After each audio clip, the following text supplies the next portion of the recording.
We'll build the wall, folks. Don't even worry about it. Go to sleep. Go home, go to sleep. Rest assured. That's the final thing we needed. Congress did reach a bipartisan spending agreement to keep the government funded until September. There will be no shutdown to worry about this week. The deal adds billions for military and border security, but there is no money yet for the president's border wall. The president didn't get the cuts he wanted either for the NIH and Planned Parenthood. So the president, how's he feeling about this deal? What does it mean to the state of play in D.C.? Let's discuss this and talk of a health care bill vote with Republican Congressman Jim Jordan of Ohio, a founding member of the House Freedom Caucus. Good to have you on the set. Good with you, Chris. So, how do you feel about this CR? Do you like what's in it? What's not? No, I mean, look, money goes to Planned Parenthood, as you said. Money continues to go to sanctuary cities, but no money for the border wall. I think you're going to see a lot of conservatives be against this plan this week. How did it happen? Why did we last fall do a short-term spending bill if we weren't going to actually fight for the things we told the voters we were going to fight for? So we'd have been, I mean, if this is the deal we're going to get, it seems to me we should have just did the bill for the whole year. But we specifically held the vote for, we did a short-term spending bill for this time so that when Republicans control the government, we could actually do the things we campaigned on. This bill doesn't seem to do that. Plus, it maintains, Chris, this idea that for every new dollar you spend in defense money, you got to give the Democrats more money in non-defense. That's, again, not what we campaigned on. So I'm disappointed. We'll see how it plays out this week. But I think you're going to see conservatives have some real concerns with this legislation. So how did it happen? You do see the Democrats coming out and hailing it. You did not hear from the Republicans yet, McConnell or Ryan. So what happened? Yeah, I wish we would have pushed harder on the issues I just talked about. I really do. And I think the American people would. Well, I mean, there's always this shutdown concern. I do think that the White House feels like they can do some good things on the border without the specific funding for the wall. I've talked to Budget Director Mulvaney about that issue in particular. And there is another budget in the whole appropriation process for fiscal 2018 coming up. But we should have fought now because that's, again, I always say this. I've said this on your show before. We make this job too complicated. Our job is to do what we told the voters we were going to do. We told them we did a short-term spending bill that was going to come due at the end of April so that we could fight on these very issues, and now it looks like we're not going to do that. I think that's a problem. So you're not going to vote for this? I don't think I'll be voting for it. I think there'll be a lot of conservatives who have problems with the legislation. Now, how about the health care bill? Do you think you get a vote this week? I do. I feel, look, I feel this is a pretty darn good bill that we made better because we engaged in this debate. I think that the tax increases are going right away. The Obamacare tax increases are now going right away in this. Able-bodied adults in the Medicaid expansion population, there's now a work requirement for them.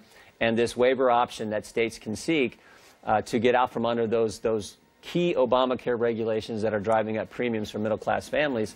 I think when you look at those, this is the best bill we can get out of the House. But frankly, we should be clear, this is not repeal of Obamacare. If it was repeal, you wouldn't need the option for a waiver option for states to seek.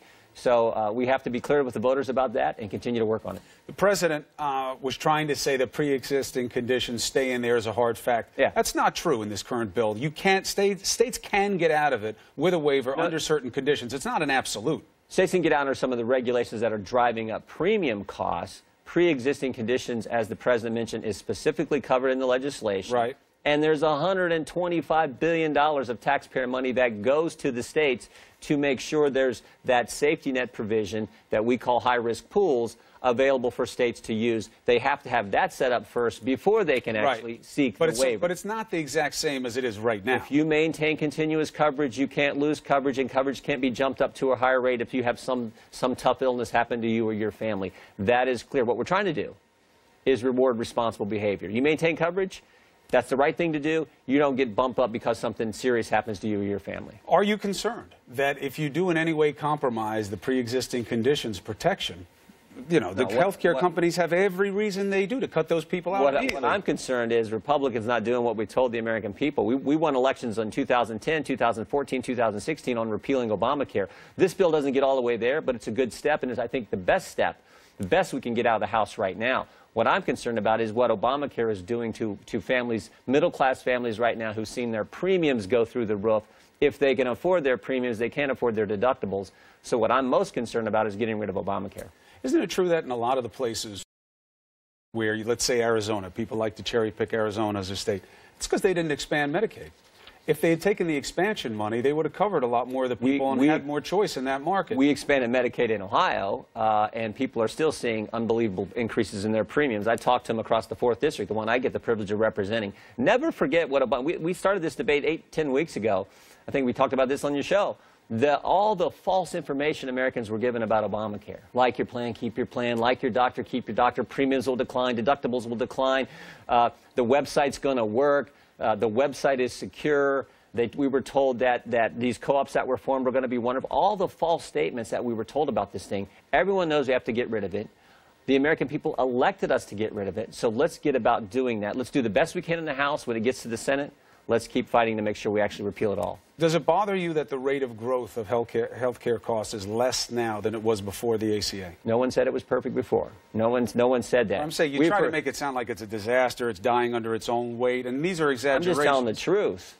I mean, Jonathan Gruber, the architect of Obamacare, according to the New York Times, told us that they misled the American people when they sold this bill to the American folk. Now, you know he does not own that impression, right? He says that he misspoke. He didn't mean it that way. You got him using his own words against him, but we've had him on the show. He does not say that was his intention. Yeah, I had him in. Well, the New York Times called him the architect of Obamacare, and I know what he said and how they fooled the American people, misled the American people. His intention was not to deceive the American people. The ACA was not a sham. He may not intended, but he sure did, and everything we were told about this law turned out to be false. So let's focus on making sure we can repeal this like we told the voters we were going to do. Now, you've seen at the town halls, though, it's not as simple as everybody wants repeal and replace, right? You know the polls don't show that. You know there's been pushback at town halls. Do you think you can tell the American people we're going to cover just as many or more as under the ACA right now? Don't worry about it. I believe that folks who have concerns with that will be fine. More importantly, those states that get the waiver, coupled with what else we've done in this bill on the high-risk pool, I believe premiums will begin to come down for middle-class families. And that should be the test, making sure you're providing the coverage for those really tough health care needs out there for families, but also allowing states to get that waiver so that premiums can come down, deductibles come down, we can bring back affordable insurance, and hopefully begin to bring back a market to health insurance, to health care, which we haven't seen in a long time. Without compromising the coverage for as many people as possible. I believe that's the goal. Congressman? Thank you, brother. The more details we get, the more we'll discuss it. Always appreciate